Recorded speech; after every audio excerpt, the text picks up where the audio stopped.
Good afternoon. I'm Craig Spola. I'm a curator at the Royal Ontario Museum. I curate North American archaeology, and I'll be your host for this event. I'd like to begin by acknowledging that the Royal Ontario Museum sits on what has been the ancestral lands of the Wendat, the Haudenosaunee Confederacy, and the Anishinaabeg Nation, including the Mississauga, the Credit River, since time immemorial to today. I'm delighted that you could join us for today's ROM Connects program, which highlights some of the recent fieldwork, research, and publications being done by ROM curator Justin Jennings. And I'd like to welcome my colleague Justin Jennings to today's program. Justin is ROM's senior curator of Latin American archaeology, and he's also an associate professor of anthropology at the University of Toronto. He's conducted research on early states in the Andes, and he writes widely on how humanity has changed over the last 20,000 years. He's recently published two widely available books. The first is Finding Fairness, From Pleistocene Foragers to Contemporary Capitalists, published in 2021. And also Quilcapampa, a Wari colony in southern Peru, also published in 2021. Today's talk is entitled Beer, Drugs, and Power. You had me at beer, but beer, drugs, and power, exploring politics in the ancient Andes. And it's going to explore new research into the use of hallucinogen-laced alcohol at the ancient Andes site of Quilcapampa. And it will discuss how leaders of the Wari State used feasting with psychoactive substances to consolidate and maintain political power. Now, I encourage you to submit your thoughts and your questions through the Q&A feature during the program. And there will be opportunity at the end of the presentation for Justin to help address, hopefully, some of those questions. So without further ado, please join me in welcoming my colleague, Justin Jennings. Thank you, Craig, for that kind introduction. And thank you all for joining me wherever you may be. And, as Craig said, I'll go ahead and begin to share my screen here. So what I'll be talking about, as Craig said, is drugs, alcohol, and shifting leadership strategies in the ancient Andes. So basically looking at the combination of beer and drugs. And, it's something that, we just published an article last month on this and got a fair amount of publicity in places like Nature, Science, National Geographic. And, it's very much because of the combination, as you can imagine. We've got the drugs, we have the beer, we have the politics, the perfect trio.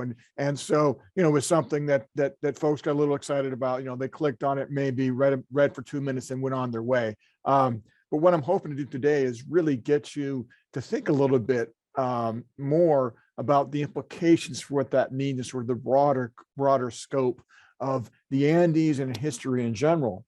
And so today, what I'm going to talk about is kind of what I think of as a universal dilemma.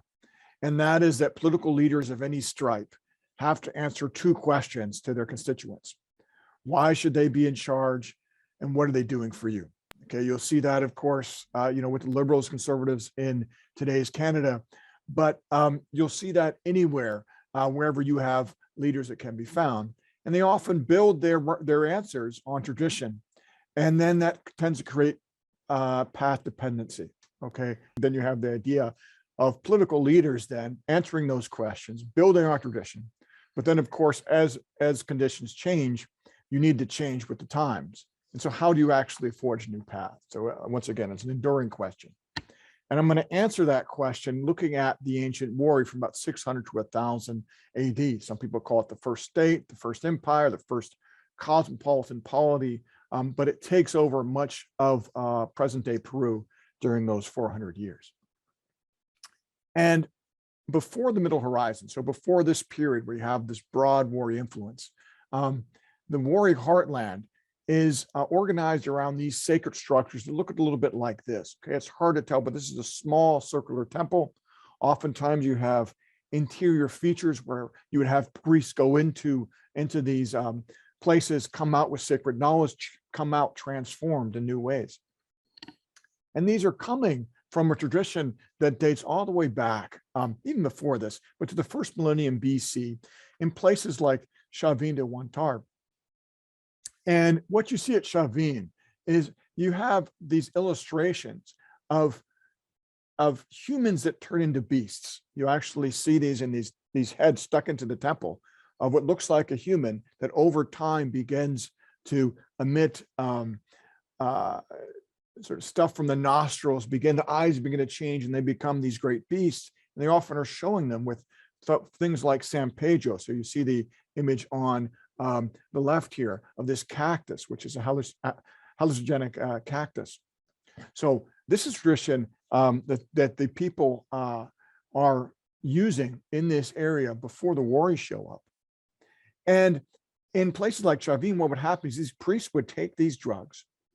They'd go into the depths of these little caves, meet these fantastic sculptures with snarling beasts, and then come out again transformed and tell people where they've been and what they saw.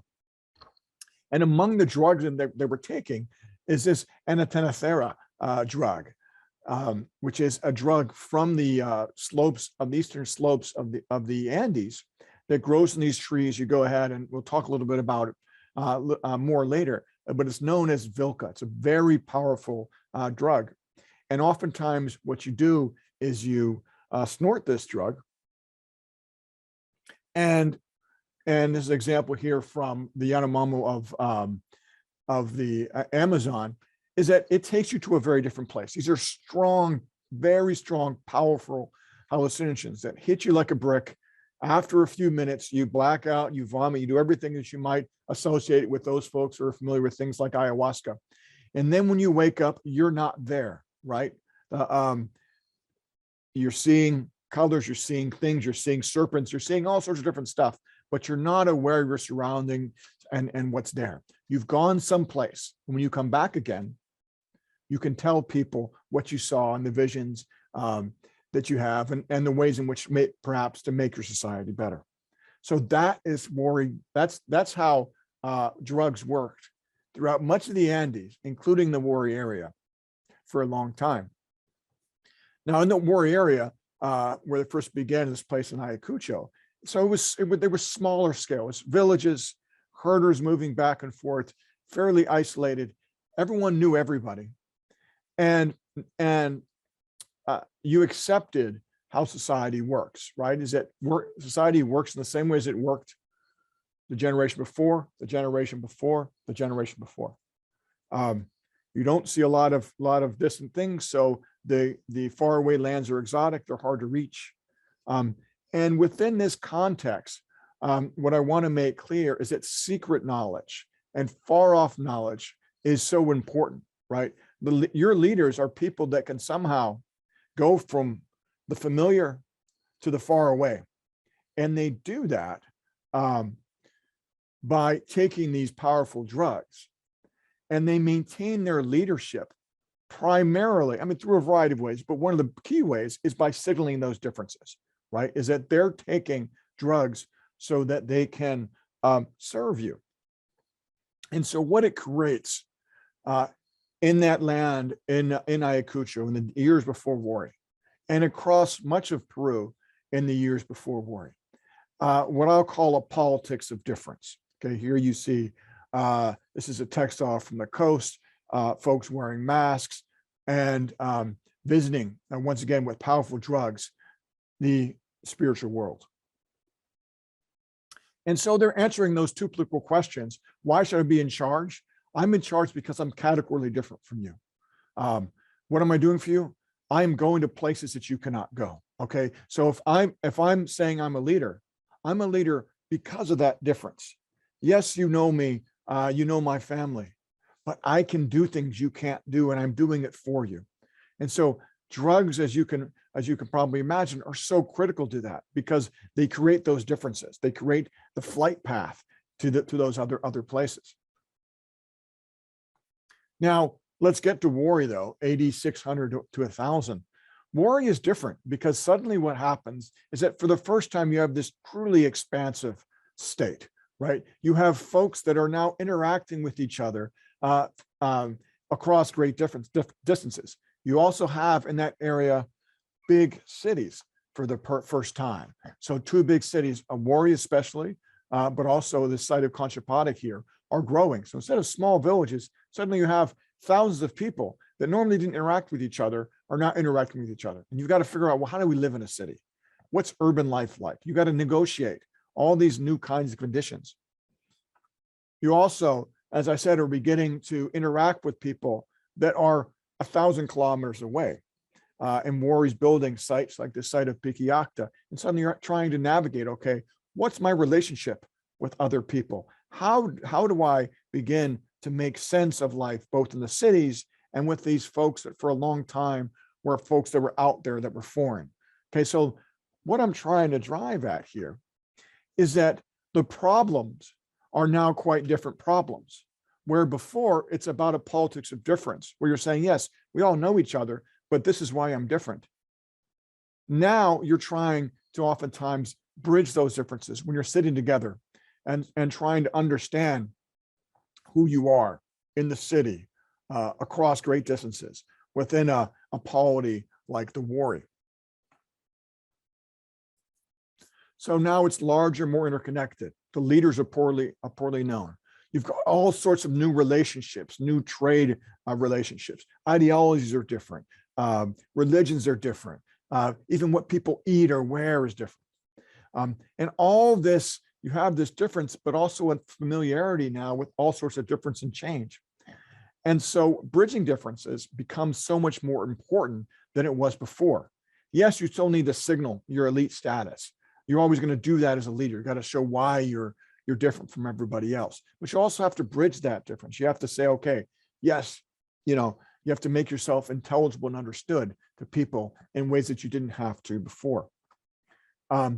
So now what happens is the answers to those political questions change. You're suggesting, I am your patron. That's why I should be in charge. Together we can do things you can't do alone. So you begin to sort of get this sense of trying to answer those questions, not through radical difference, but instead through relationships, through bridging. And alcohol, as many of you know, is something that can really support that more communal ethos. And so alcohol was around, said, and this is important to really stress. It's not as if people are having drugs and then suddenly beer shows up circa 7th century AD Andes. No, beer and mass consumption, communal events had long been a part of Andean prehistory, but it was in parallel. Oftentimes what would happen is that you'd have all the beer being had in the plaza, and then up above, the leaders would be doing those hard drugs and going different places for you. And so now the challenge was to try to take these two traditions and figure out what to do with them, because there were expectations still in places like the Wari heartland for leaders to take drugs and go somewhere, right? This is what made you a leader. Remember, there's a tradition for thousands of years of this is what you're supposed to do. And so then the question that was happening circa 7th century, 8th century AD was, well, how do we change these paths? How do we signal that we're leaders while also beginning to bridge some of those differences? And at first, for a long time, what it sort of seemed like is, well, Wari didn't make that choice. They didn't choose the path, a new path, because what we see in some of the early ceramics are depictions of this anathanathera, this powerful hallucinogen on vessels. We see beautiful images like this, which is one of their major gods, and then you see the branches coming out, and then the pods of this powerful hallucinogenic tree on the edges of that. So it seemed like they were very much celebrating these drugs, just as they were doing, much earlier across the Andes. But what we found in the new findings, finally getting to some of the new findings that we had, is that now what we've noticed when we were doing our work in Quilcapampa, which is in southern Peru, you see it in the blue box here, southern Peru, near the coast, we were trying to understand then, okay, the relationship between this beer tradition and this drug tradition. And where we were digging up the remains of these repeated feasts that they would have at this site. So basically, you'd have Wari households would invite people in, they'd throw big parties, they'd smash vessels, drink a lot of meat, have a lot of fun. And what we were finding is we were finding the Velca seeds. So those seeds from that Andean colubrina, this very powerful hallucinogen, were mixed in with the remains of drupes or little berries, if you will, from a moye tree. That's sometimes known as the California pepper tree. And this was quite interesting because what it was suggesting, at least to us, was that this may have been the new path. That basically what you were doing is that you were combining a beer made from moye with the drugs, with the hallucination of the Velca. And it's interesting because if you look at the chemistry, what you see here is that fermentation, both, so let me back up here in a second. So that the reason why you take hallucinogens oftentimes through the nose is that they get deanimated in the gut. Basically, things get broken down so that drugs that you would be able to really get high on when you snort them break down when you drink them.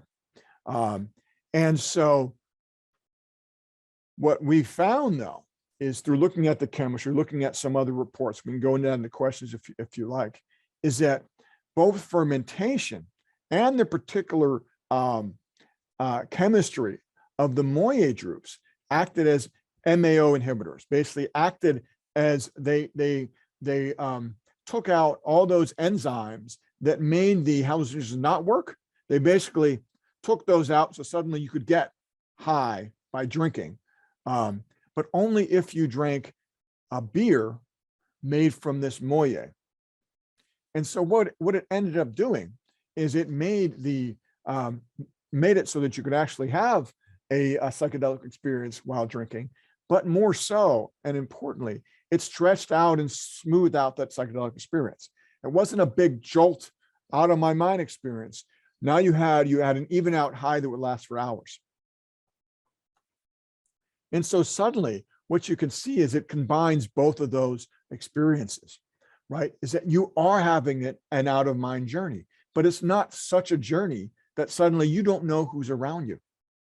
You are aware of your surroundings. You're enjoying it that for longer, and you're going together on this journey rather than having an independent journey. And so the answer then, to be perhaps a bit flippant, is you change paths with super beer, right? Is that you change the path to more of a bridging experience by ingesting the drugs in a different way, through the beer and through having those collective experiences that you have in the beer drinking and the feast that they're having in places like Quilcapampa. And so this is where you see this great attention played with all of the depictions of the Velca on the vessels, and people are drinking it, they're fermenting it, they're coming together.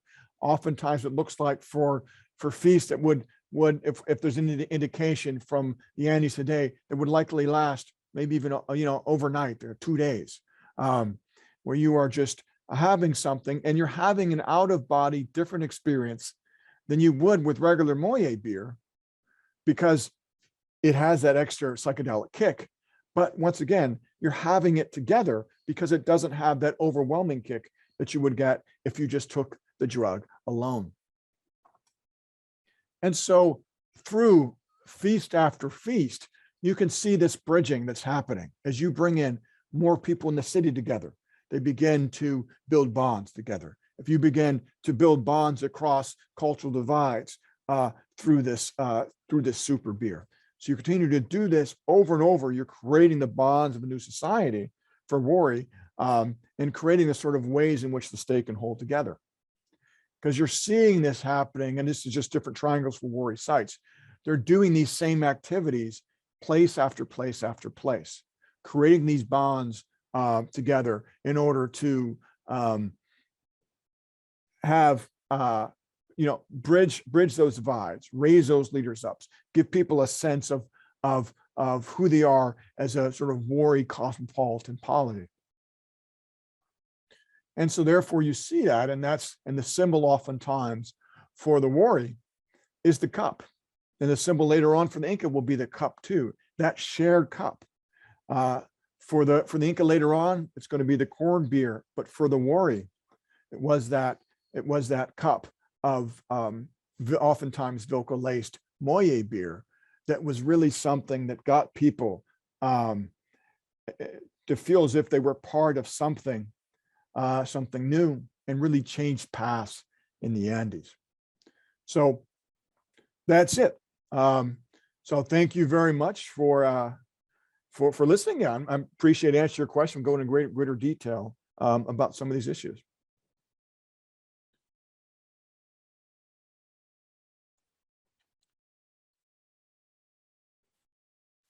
Well, I want to thank Justin for joining us for this program, and hope that you'll be able to visit the ROM in person sometime soon.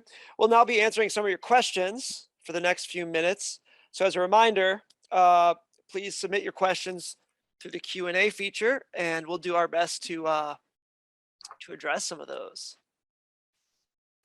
Okay, Justin, I got a question for you. Sure. What are those cups actually made of? This person is a potter, a ceramicist, so they're just interested in knowing more about the types of cups that you find. Yeah, so I mean, cups are found. So thanks for the question. Cups are found made out of anything. So, for example, that was a wooden cup that I just showed you. There are also metal cups, silver, gold, copper cups. Most are ceramic, and that's actually kind of cool because with ceramics, you can do residue analysis. You can actually go ahead and scrape it out and understand what people were drinking. And one question I often get asked is, okay, have you actually tested the cups yet? I have, and other people have. What they have shown several times that they're drinking that moye. We know they're drinking the moye beer. Our next stage is to really confirm that they're drinking the alcohol. We found them in context of preparation context. So next step is to really decide if indeed you can find those drugs together. But yeah, they're drinking all sorts of different cups, and really, and they're making a lot of cups, because oftentimes what happens is that as you drink it, and then you ceremonially break the glass on the ground. So if you're a potter in Middle Horizon, Peru, in ancient Wari, you're in good luck because of the tradition of continually breaking the stuff that you're making. Excellent, excellent. And by the way, everyone, if you do have a question, please do the Q&A, not the chat, because I'm only monitoring one of these. The next question, Justin, is about the super beer. Well, could it have been addictive? Do you know anything about this? Could you learn about that? Yeah, I mean, that's another question people ask me. Oh, have you tried it? The answer is I haven't tried. I've had moye beer. I've had all sorts of beer in the Andes. I haven't had Velca, and I haven't had the Velca-laced beer. People still do make it in a few places. So we know that it has that sort of moderating, smoother high, if you will, based on some discussions from the Amazon. There are some discussions from the records of the Inca that they were using a bit of this. But yeah, I mean, it is a broader question about whether or not, I mean, this is kind of a broader discussion about psychedelics in general, and about how much we know and their addictive qualities over the long term. What does seem to be clear, and it's with psychedelics in general, and as well as beer in the Andes, is that people drank a lot. They did go to excess in their drug and alcohol consumption. They did it for a reason. Oftentimes the idea was that the basic idea of the Andes, not to go into too much detail, is that there's sort of a cosmic, think about the force. It flows through everything and everywhere. And in order for that flow to work, you actually have to sometimes push it along. And excessive consumption is one way to do that. But the key point here is that it's only in certain circumstances. So people are not drinking to excess or taking drugs to excess on a daily. It's in a fairly prescribed moments where they do these sorts of things. And so, but yeah, I don't know if it is, addictive, and at what rate of consumption to become addictive. Those are questions that I think we have of course, as a society, as we begin to look more at some of these psychedelics and whether or not, they're useful and what are the positive and negative qualities of them. Excellent. Another general question here about the relationship between the Wari and the Inca. Are they have the same lineage, or are they two completely different groups? Yeah, so the Inca around, let's say around 1400 AD or so, they begin to rise. They come out of Cusco, in the sort of southern highlands of Peru. Wari is about 800, 900 years earlier, coming a little bit further north. So in some ways they're a bit different. There's a lot of debate about whether or not how much the Inca learned from Wari. Their drinking traditions are a bit different. Where and this is kind of interesting, didn't go into a very short talk there, but the Incas are famous for having these big plazas and these, big, huge parties where they would, drink to excess, all this corn beer. The Wari didn't have those big plazas. They actually had parties in smaller spaces. And at least for me, it's a bit speculative, certainly, but that it may have to do with the psychedelic qualities of that beer, right? If people know about psychedelics, oftentimes, having that smaller confined space where people are working through things together without a lot of outside stimuli can be useful in terms of those experiences. So in a way, Wari sites might also be built in order to enhance some of those experiences. But in a way, yes, I mean, they're related, certainly, and the Incas likely built on some of the Wari ideas, maybe some of the physical pathways and things like that, but they're coming from sort of two different areas of Peru. Excellent. Okay. More questions about the mind-altering brew. So can you tell us more about the occasions when these drinks were used? As a special occasion, special holidays or something? Is it gendered? Do only certain genders use it? Things like that. If you have any answers to that, that would be great. Yeah, so those are all great questions. Oftentimes the answer in the Andes is a shrug. Not that they're not great questions, but because we don't have any historical records besides the Inca, right? So there's no writing prior to the Spaniards coming in, and oftentimes the Spaniards had a certain eye, and explanations that sometimes you have to sort of tread against a little bit. So it's what we do see at Wari sites is that there's a rhythm of multiple festivities and renovations where it seemed that, and I think of those parties as sort of engines of community building. And what they're oftentimes doing is they're having a party, but it's also associated with renovations and reworking. They're kind of coming together to build things as well as to party, to make things, and then they break things. And then a little bit later on, they kind of repeat that cycle. So these are, it's hard to tell the pacing. I don't think it's certainly a weekly thing. Maybe it's an annual thing. Maybe it's a few times a year.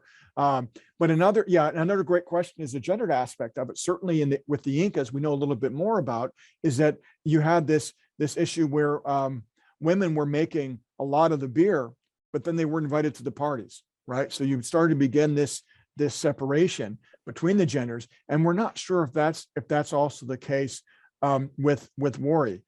We know that everybody was participating in the production of stuff, much more so with the Inca, so that every family was involved. So that's kind of important because then women would have greater power because of their, because there's so much involved in the delivery of a lot of the material.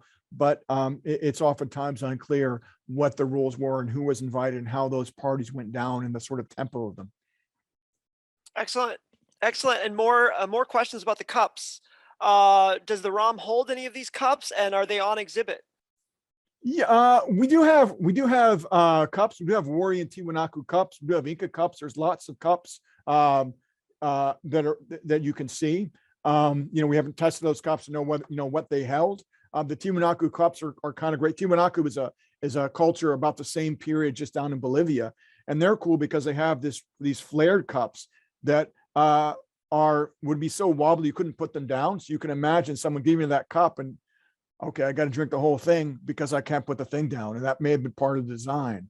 And this is what you are getting in some of these big cultures are different ways to try to cement relationships, right? That's where I try to be key here, is that suddenly you don't have a small scale society anymore. You've got to find ways to build relationships with people you don't know.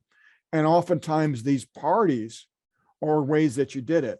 Now, Wari did it in a small scale. Tiwanaku and Inca did a different way of doing it, but all of them are dealing with that same problem. How do you bridge differences? And they're using drugs and alcohol as really a primary means to bridge those differences between people. And that actually dovetails nicely with our next question. So is there any evidence of stories or symbols or metaphors that came out of this experience that helped the cultural joining of disparate people and perhaps left behind a record of that experience of trying to bring those people together? Yeah, I mean, it's difficult. Part of it, of course, is that there's hundreds of cultures that sort of rise and fall in the Andes, and of course, where you make the division between one culture and the next is oftentimes something, a vigorous debate. And so you also have various traditions that are coming with that, and different stories.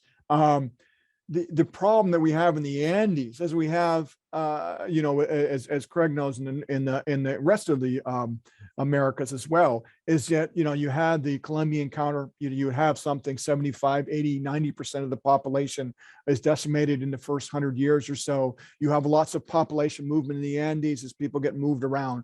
So a lot of those stories, we have a few stories that we can kind of trace back and have some significance back until, let's say, 1,000, 1,100, 1,200. But beyond that, it's really hard to sort of link, modern sort of folk tales and things like that back, say, 800, 1,000 years into the past. What we do have, though, is the pottery itself. We have the iconography, sometimes fairly iconographically rich. You saw the cup, for example. So you can begin to sort of look at some of those relationships. But oftentimes the grammar is hard to read, right? Because they're talking about things in different ways than we're used to. But you definitely, so we can begin to get at those aspects. We know that the beer was important. We know that, that they're connecting drugs with the state and the idea of flight and shamanism and everything like that. But once again, to kind of read, it's hard to read the stories of today back, back that far into the past. Oh, excellent, excellent. So another general question about the Wari. Do you have any information on what their language was like and how might an archaeologist learn that kind of thing? Yeah, we don't. We do and we don't. I mean, there were, as you can imagine, once again, hundreds of languages in the ancient Andes, at least dozens of languages in the ancient Andes. We have evidence for a few of those. But then what happened is with the cultural collapse and the population decimation, et cetera, oftentimes those decline fairly rapidly. So you have Quechua, which is spoken today. Aymara are the two big languages. Aymara is down in Bolivia, but these were kind of almost languages of last resort as you had the collapse, and was something that most people learned, and so you lost a lot of those languages. So there's a couple of pockets of other places where until fairly recently other languages are being spoken, but for the most part, what we get like toponyms. So we have what does survive are names on maps where people don't necessarily know what they mean, but we know that from a linguistic point of view, it's not Quechua. And so then we do have linguists that are looking at things like Pukini, which is another language that may have been associated with Wari. But because we don't have those ancient documents, because of the collapse, it's really hard for folks to go back and do anything in terms of reconstructing language. Although they do a little bit of stuff with trying to sort of track broad changes through some of things like these toponyms. Excellent. So let's see. To what extent have these traditions, drugs, beverages carried out into later cultures in the area? I know you talked about corn beer, and they're asking about the Incans. Did they have anything similar, or is this type of super beer still present in the area in some way? Yeah, no, I did like this super beer thing. You Yeah, started it. yeah, I know. Yeah, they had they certainly, when you look at the Incas, they do talk about hallucinogen-laced beers, as being something, but it's very much associated once again with shamans, with the sort of outsiders. So by the time of the Incas, this is a whole other conversation, but the ways in which they organized their leadership was they didn't do that shared trip anymore. This is very much a Wari thing. After that, they've kind of go on the full beer route and really do push tons and tons of different kinds of beer, and drinking beer to what can feel like excessive rates, today. I mean, I did a study looking at how much an individual would drink at one of these feasts, and came up with a number of about 12 liters of beer. So an astonishing amount of beer, where you're not only worried about the alcohol, but just the sheer volume, in your stomach. And so this is, so this is what's happening. So it actually goes in a different way. Instead of being special beer in terms of hallucinogen-laced, it goes in a different direction of sort of qualities and types of beer, and the ways in which governance is organized around alcohol changes, and which is a fairly common thing that you'll see in history in general. Is oftentimes you do have the same sort of thing happening again and again, but it's being inserted and manipulated in different ways through different groups across time.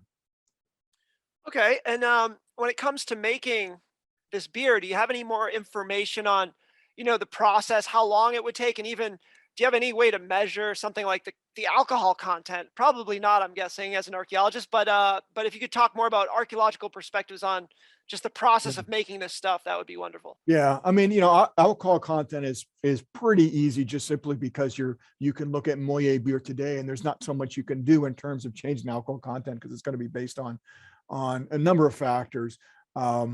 But generally Moët beer it'll be a strongest beer, 4%, 4.5, something like that. Doesn't sound too strong to people nowadays, but typically the corn beer will be something like 2.5, So and all that you do to make Velca beer, to our understanding, is pretty simple, is that those seeds, you simply grind those seeds up. You grind the seeds up and snort them, or you grind those seeds up and mix them like Kool-Aid into the drink. So it's a fairly straightforward process in order to make that beer. What we don't know as much as we should, know is the specifics of that experience, because a lot of it has been done, for example, with Velca, the Velca seeds with other kinds of beverages. So there's still a lot of work that can be done, whether or not you want to take those beers and go for it, I guess, is the question. Sure. So I'm going to combine a couple here. Is there similar research on early North American cultures, Canadian cultures, and are there other parts of the world beyond North America where groups were consuming psychedelic substances? Yeah, I mean, there's a lot of evidence for psychedelic consumption. Far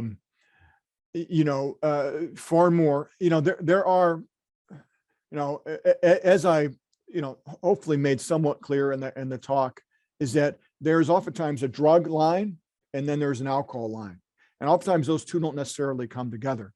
Where the alcohol is a mass consumption drug, sort of a mass euphoria communalism drug, and then you take those hard drugs that just zonk you out, and you go different places, and then you do stuff on it. And you'll see this, for example, the great traditions in rock art around the world of people taking hard hallucinogenic drugs and literally writing about their experiences in rock art, which seems to be the case.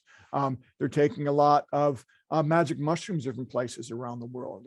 For example, there's a rich tradition in the Mesoamerica about depictions of those mushrooms. So you do have certainly a fair amount of drug use. Tobacco, once again, doesn't sound like a hard drug, but when you actually look at the tobaccos that were being used, very strong tobacco could provide a lot of those out of body experiences, as well as other drugs that were had in North America. So there is a rich tradition across the world of taking hard I said hard is not the best word for it, but these very powerful hallucinogens. And that tradition is especially rich in South America because of the Amazon and the variety of different drugs are out there. The toads and as well as the plants and things like that. Great. And speaking of one of the things you mentioned, there's another question here about at your particular area in the Wari area. Do you see the influence of these experiences reflected in the art that is produced and the imagery that's produced at the time? Yeah, we often do. We have images. I mean, there's a rich tradition of seeing of beings, for example, that are floating. You see them; they're sort of they're not doing very well, but their hands are sort of waving. They're going places. They've got a pen just coming out. I mean, everything sort of feels, if you look at it, as if you're tripping out, right? And it seems that you'll have for example, we have a vessel here. It's Noska a little bit earlier, but we have a vessel where it opens his mouth. A beast comes out. The beast opens his mouth. Another beast comes out, and then water and fish gush out of it, right? There's lots of ways to read that, but a lot of that does have to do with the ways in which people are imagining these things. And of course, as people know with psychedelics, is that you have a trip that's very much based on your own experience. You bring your own cultural baggage to that experience. So they're doing that. So we do see lots of reflections and lots of reflections of music too, right? And how music might intertwine with some of these trips, and the importance oftentimes of people that are seemingly going on these trips and playing, the panpipes, as they go along. So it's difficult because there's a lot of speculation that can go in there. Right? You look at some of these pops and you'll kind of tilt your head and try to understand it a bit. And because we don't have the written records, but we do see what seems to be, very much that that out-of-body experiences are so important to many of these early societies, and they depict that. And then, like I said, with Wari, is that there's that tradition they need to lean on, but at the same time, they need to find ways not just to go out of body, but also to make bridges with people that don't know each other very well. Excellent. Excellent. So we're going to wrap up pretty soon. So if there's other questions, please pop them in the Q&A feature, not the chat. Just one more general question about the archaeological site, Justin. Basically, more information on what you found to lead to these conclusions. Obviously, you found the seeds. You talked at the beginning of Q&A about residue analysis that you haven't done. But is there anything else at the site that led you to come to these conclusions, I guess? Yeah, sure. I mean, basically what we have, all that we have is that we have these seeds. We have about 16 of those seeds that are found in feasting contexts. So like in the debris where people left, everything behind, with spent moye seeds. And the moye seeds, the moye drupes are only used for one thing, really, that you can't consume them. They're just used, if you soak them in water, you create it's almost like a wine out of it. It's called moye beer, but you use them. So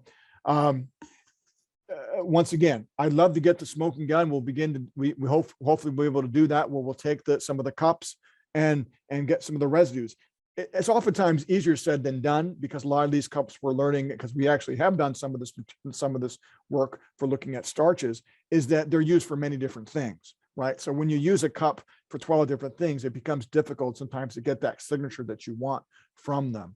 And so you have to go back to the fermenting jars, but then when was the moye put in? It seems to us, which is interesting, is that the moye is put in at the very end, because we have the debris from making the beer from all over the site. But then the Velca seeds are just there, as probably the last flourish. They put it in, they stir it up, then they drink it, right? And you have to remember, this is on the coast of Peru. The Velca seeds are coming from all the other side of the Andes. Local people didn't have access to them. Wari people did, because of their long exchange networks, right? So yeah, as I said, we've got some what I think is some good evidence. We're still lacking the smoking gun, but that's where their argument comes from. Excellent. And one final question, which is an important question. It relates to what we might call experimental archaeology. Do you or the Royal Ontario Museum have any plans of trying to recreate this ancient brew, and also you yourself maybe become a political leader by using that and distributing Sure, it. sure. Yeah, well, thanks for that final question. Yeah, well, I should underline here that Anatenethera colubrina, or Vilca, is an elite. It's a controlled substance in Canada. It is not in much of Latin America. You can actually get it fairly readily. Moye beer is also something you get fairly regularly in places like Peru. So we could do that. And that's oftentimes the conversation that archaeologists have is, okay, well, how serious do you want to be about this? How do you can truly know without experiencing some of these? And some of it goes back to the earlier question that, one of the first questions got, what about, how safe are these drugs? And because we don't quite know that, right? I think a lot of us are hesitant, to take them. But certainly it seems to have been a very important part of statecraft. I think, if I can leave that in terms of, the sort of, question just about me becoming a leader, I do think one of the takeaways, though, is the importance of some of this smaller scale interaction, the importance of coming together, at a community at a very small scale of wining and dining each other, whether or not, you're going off to a special place with the drugs, et cetera. But that is something that made the Wari State. And that, at least to me, oftentimes, and can other places, is what we can be missing today, right? Is that we're lacking, in the era of COVID, of course, it's more difficult, but even before that, lacking, those events that bring together people from different stripes at a smaller scale to work things out, to talk things out over, in this case, it could be burgers and beer, whatever it might be. In this case, it was llama meat and hallucinogen-laced beer.